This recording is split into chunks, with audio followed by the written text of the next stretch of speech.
Você se lembra do Brasil perdendo pro Japão no ano passado? Jogo terrível da nossa seleção no segundo tempo, entregada do Fabrício Bruno e uma virada para 3-2 dos japoneses. Ficou marcado como o Brasil se cagou nesse jogo e realmente foi isso que aconteceu mesmo, mas se a gente olhar do outro lado, o Japão é uma seleção que para essa Copa a gente pode ficar de olho. Um país que antes praticamente não tinha história no futebol, para hoje um time extremamente organizado, com vários jogadores jogando em clubes europeus e uma equipe que em Copas do Mundo chegou a bater de frente com grupos muito fortes. Hoje a percepção real no Japão é que eles conseguem ao menos competir contra qualquer seleção no mundo. E eu vou falar de toda essa evolução e principalmente o porquê pra mim o Japão pode surpreender nessa Copa. E aliás, depende de muitas variáveis, mas dependendo do chaveamento a gente pode enfrentar eles no 16avos. Então vamos ficar de olho nesse possível adversário do Brasil. Começando do começo eu vou passar rápido, mas é importante a gente ver como o futebol lá evoluiu, sendo que desde 1998 eles têm participado da Copa e antes disso eles não participavam de nenhuma. E é fato, antes dos anos 90 o Japão era praticamente irrelevante no cenário mundial. Não tinha tradição como um país e entre os bobos do futebol dava pra colocar os japoneses. Porém o futebol japonês ainda estava em desenvolvimento e a criação da J-League foi parte fundamental de transformação. Juntando isso a sediar a Copa em 2002, com certeza ajudou e muito nessa transformação. Com isso a Federação Japonesa, com o passar do tempo, criou planos de longo prazo que envolviam entre os principais objetivos formar jogadores tecnicamente evoluídos, exportar atletas para a Europa, criar uma identidade tática e, claro, tornar o Japão competitivo mundialmente. Não vou ficar entrando em tantos detalhes, mas hoje a gente vê muito frequentemente japoneses jogando na Premier League, na Bundesliga, nas ligas mais fortes da Europa, talvez não nos melhores clubes, mas muitos são jogadores talentosos. Aproveitando que eu tô nessa fase mais histórica, vamos passar por todas as participações deles em Copas do Mundo e analisar que eles têm uma maldição das oitavas de finais. Vambora. Começando em 98, a primeira Copa do Japão foi bem abaixo. Primeiro Mundial dos caras e muito distante dos demais. Perdeu os 3 jogos, só fez um gol e caiu no seu grupo. Só que já na Copa seguinte, temos a primeira demonstração de avanço, porque dentro de casa o Japão chegou às oitavas e caiu para a Turquia, que iria até a semifinal. Bons sinais aqui. Em 2006, porém, voltou a ficar em último do grupo, caiu inclusive no grupo do Brasil e a gente ganhou deles de 4-1. Mas é interessante começar a falar do Japão, principalmente depois de 2010, que aqui as coisas começam a pegar uma instabilidade. Alguns jogadores mais conhecidos começaram a surgir, mas a geração ainda dava suas falhadas. O Japão chega novamente nas oitavas em 2010, mas perde nos pênaltis pro Paraguai e na Copa de 14, uma das piores campanhas japonesas. Eu particularmente lembro do show do James Rodrigues contra eles na fase de grupos e foi nessa fase de grupos que eles caíram. Para 2018 ainda não era uma seleção que era considerada forte, mas já começava a parecer que podia competir contra equipes mais fortes, e foi assim que aconteceu. Inclusive, podia ter salvo o Brasil, ou talvez até ganhado do Brasil, né? Mas enfim, eles chegaram nas oitavas e continuou-se a maldição das oitavas. Primeiro, inacreditavelmente se classificaram na fase de grupos pelo critério do fair play. Japoneses, como sempre, muito educados.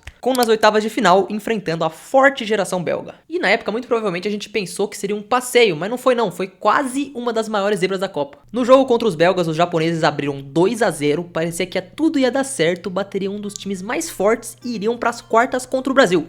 Só que a virada veio de forma extremamente dolorosa. Nos últimos minutos, 3-2 para a Bélgica, os japoneses ficaram a pouco tempo de se classificar e atingir sua melhor marca em mundiais. Podia, né? Porque aí eu acho que tinha mais chance do Brasil passar. Só que depois dessa Copa do Mundo, aparece um personagem muito importante. Não citei ainda nenhum jogador específico, eu vou falar mais disso mais no final, só que aqui eu tenho que citar a chegada do novo treinador, Moriyasu. Tá há mais de 100 jogos no comando e foi ele que fez com que o Japão melhorasse ainda mais coletivamente, e isso juntando com a geração de jogadores surgindo, tudo começou a funcionar. Ele transforma esse Japão em um time mais parecido com o de hoje, um time flexível, organizado e competitivo e com uma tática bem clara. O ponto mais importante é que o Japão tem uma identidade, mas consegue alternar em diferentes tipos de jogo, seja pressão alta ou bloco baixo, posse ou contra-ataque. Óbvio que existem algumas críticas, mas a gente já chega lá. Porque antes disso, vamos falar da Copa do Catar, que para muitos foi um ponto de virada dessa força do Japão. De novo, caiu nas oitavas, sim, mas ganhou de times muito mais fortes historicamente. Quando saiu o grupo com Espanha, Alemanha e Costa Rica, poucos acreditavam nos japoneses. Era claro quem seriam os classificados. Mas não, as coisas foram diferentes. Não vou agir como se o Moriyasu fosse perfeito. Existem críticas e uma delas é que ele mexe no time muito tarde, inclusive nesse jogo da Copa do Mundo a gente pode analisar isso, fica de olho nos minutos. Na estreia contra a forte Alemanha, tomou o primeiro gol do Gundogan de pênalti, todo mundo tinha o roteiro na cabeça, até que só no minuto 75 o treinador mudou o jogo com as substituições. Doan entrou e empatou logo de cara e pouco tempo depois, Asano fez o gol da virada. 2 a 1.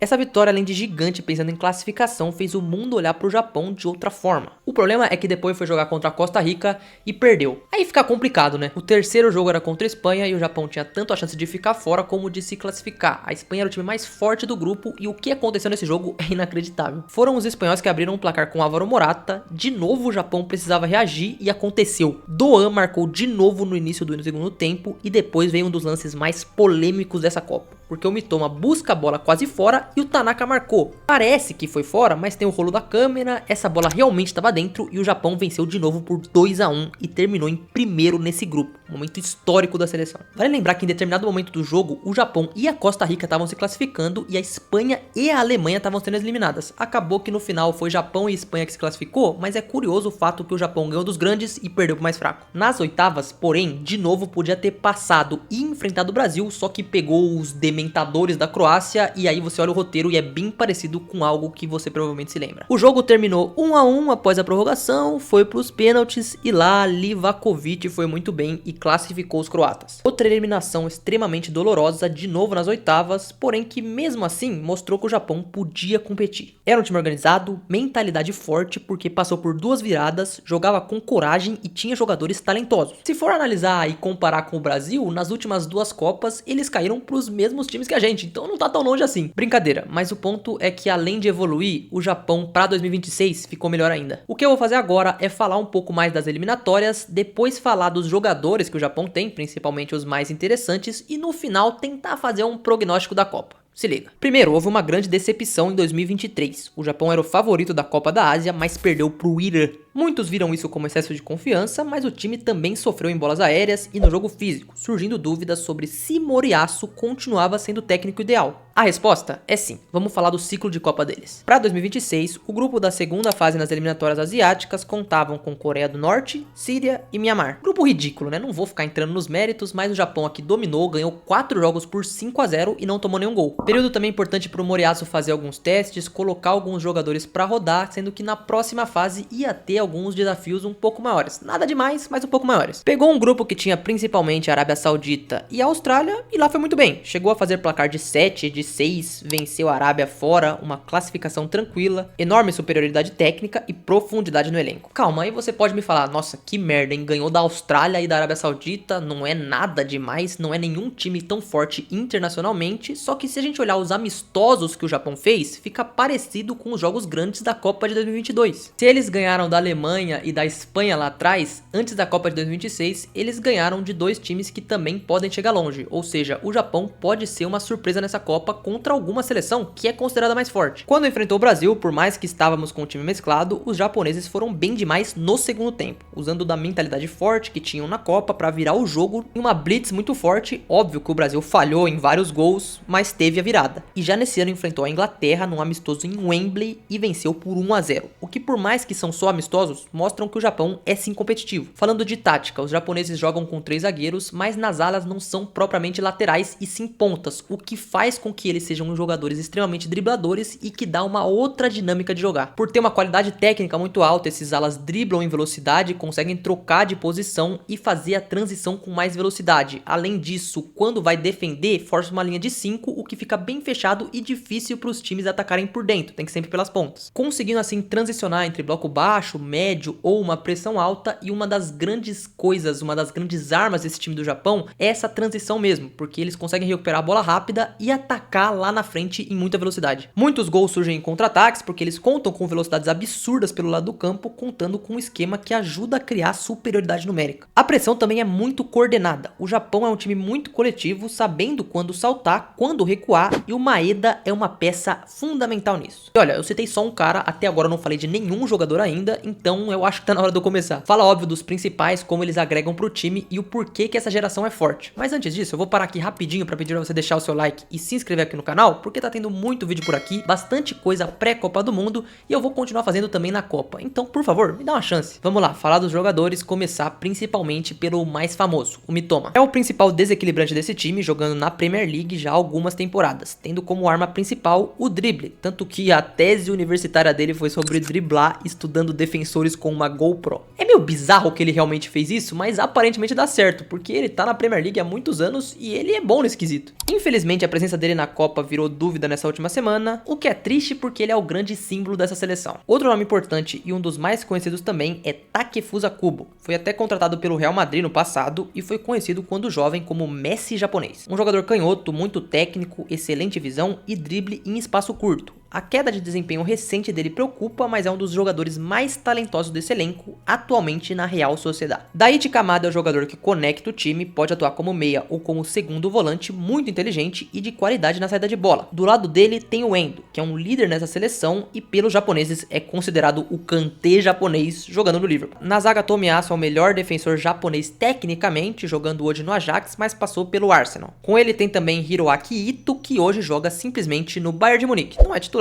nem tem tantos minutos, mas joga no Bayern. Calma, provavelmente tem muitos caras que você não conhece e tem outros que eu vou citar que podem ser desequilibrantes, mas o ponto da seleção japonesa é que coletivamente esse time é muito bom e consegue os resultados diferentes. Avançando, temos que citar Doan, que foi o jogador que foi decisivo em 2022, sendo extremamente versátil ainda em 26, com excelente passagem no futebol alemão. O goleiro é Zion Suzuki, que foi muito criticado no passado, mas evoluiu bastante depois, podendo ser decisivo em possíveis disputas de pênalti. Nossa senhora, eu tô até vendo o Brasil indo pros pênaltis contra o Japão. Imagina, nossa, não quero nem pensar. Cara, esquece isso. Vamos citar outros nomes também. Tem o Minamino, importantíssimo ofensivamente, Morita no meio campo, Tanaka, uma promessa importante, e o Ueda, centroavante titular, que essa temporada no Feyenoord marcou simplesmente 25 gols em 31 jogos na Liga Holandesa. Pode aparecer bem na Copa. Já falei e repito, muitos caras não tão conhecidos, só que o que é importante a gente ver é que coletivamente, como eu falei, o time é bom e a geração japonesa, o projeto japonês, deu muito certo. Lembra que eu citei as metas do futebol japonês? Então, hoje a maioria dos jogadores japoneses jogam no futebol europeu, tanto titulares como reserva, o que no passado não era assim, e o Moriyasu é um técnico já experiente no cargo, que já tá há muito tempo e tá fazendo muito bem há muitos anos. É um excelente trabalho, apesar de nunca ter passado das oitavas em uma Copa do Mundo, dá pra ver como o Japão evoluiu, como tem jogadores em centros maiores e quais são os maiores problemas. Eu vou citar eles também. Primeiro, como todos os países da Copa, as lesões. O Japão chega cercado de dúvidas físicas e tem também o ponto da maldição das oitavas, já que eles nunca venceram um jogo eliminatório em Copas do Mundo. Isso pode pesar, sofrendo principalmente contra times que são mais fechados, se dando melhor em jogos mais abertos. Isso explica um pouco de como eles foram bem contra a Espanha e a Alemanha e foram mal com a Costa Rica em 2022. Não tô falando que isso vai se repetir em 2026, mas é uma vertente aí. Aproveitando para analisar essa Copa do Mundo, o Japão tem principalmente a Holanda como principal adversário no seu grupo, só que é totalmente capaz de passar em primeiro, assim como fez em 22. Enfrenta além da Holanda a Suécia e a Tunísia e classificando em primeiro ou segundo, enfrenta um adversário do grupo do Brasil. E nessas que a nossa seleção pode ter um adversário já meio ingrato nesses 16 avos. Aí existem 3 possíveis cenários. Um deles é o Japão classificar muito bem, passar em primeiro e longe nessa Copa e ser uma das grandes surpresas. O outro seria passar em segundo, enfrentar o Brasil e cair, ou ser a zebra contra nós, que eu não queria que acontecesse, mas é uma possibilidade. E a terceira seria o Japão sofrer com as lesões, ou ir mal mesmo na Copa, nem classificar, e tudo que eu tô falando sobre o Japão ser uma surpresa, não acontecer. Com isso, as dúvidas sobre o Moriyasu são mais que o time oscila depois de jogos grandes e também é um time não tão forte em questão de mata-mata. Isso a gente vai pôr à prova na Copa do Mundo. O grande ponto e pra mim o principal é que o Japão já provou que consegue competir e a evolução é clara de muitos anos pra cá. O grande ponto, a maior geração japonesa, o maior time que eles tiveram é a dessa Copa de 2026. É o mundial que eles chegam melhor em toda a sua história, pela geração e pelo ciclo. É o time mais técnico que o país já teve, com muitos jogadores que têm na sua principal característica a bola no pé. Além disso, é um grupo mais maduro, com mais jogadores a nível europeu, mais intenso e mais completo. Não chegando somente como um time que veio a passeio, mas sim como uma possível zebra que pode incomodar gigantes, assim como incomodou já em 2022. A principal pergunta que fica é como essa história vai encerrar. Se eles vão finalmente quebrar a maldição e se consolidar como uma das grandes surpresas dessa Copa. Se isso acontecer, só espero que não envolva o Brasil.